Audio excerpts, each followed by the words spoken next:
જે કલેક્ટર જે બદલીને નીકળી ગયા છે એના નામો કઈ રીતે અહીંયા આવી ગયા? તો એક આ વાત છે.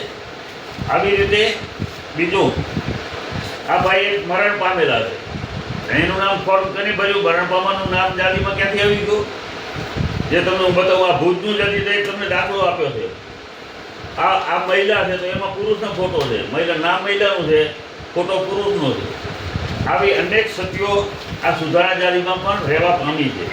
તો અમારે કહેવાનો મતલબ એક જ છે કે અમે અત્યારે આની ફરિયાદ જિલ્લા ચૂંટણી અધિકારીને કરવાના છે, રાજ્ય ચૂંટણી પંચને કરવાના છે અને કેન્દ્રના મુખ્ય ચૂંટણી આયોગને પણ કરવાના છે કે આવી રીતે કોણ નામ તમને આ ફોર્મ આપવા કોણ આવ્યું. દરેક જગ્યાએ તે સીસીટીવી કેમેરા લાગેલા છે, બરાબર. અત્યારે બધી જગ્યાએ કચેરીઓમાં છે.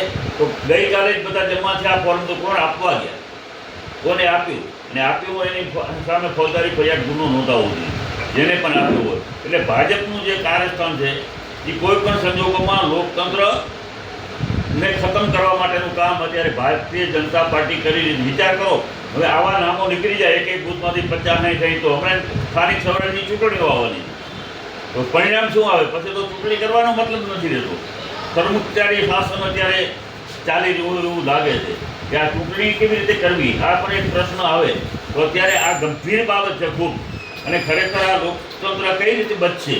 તો એના માટે થઈને જેમને પણ આ કામ કર્યું હોય, અમે આજે બીએલઓને પણ ઘણી જગ્યાએ ફોન કર્યા છે, અમારા તાલુકાના પ્રમુખોને કર્યા છે, તમે માહિતી લઈ આવો. પૂરી માહિતી પણ જલ્દી આપતા નથી. ભાજપના દબાણ હેઠળ અત્યારે અધિકારીઓ કામ કરે છે, એટલે માહિતી માગીએ તો પણ પૂરી માહિતી અમને આપતા નથી.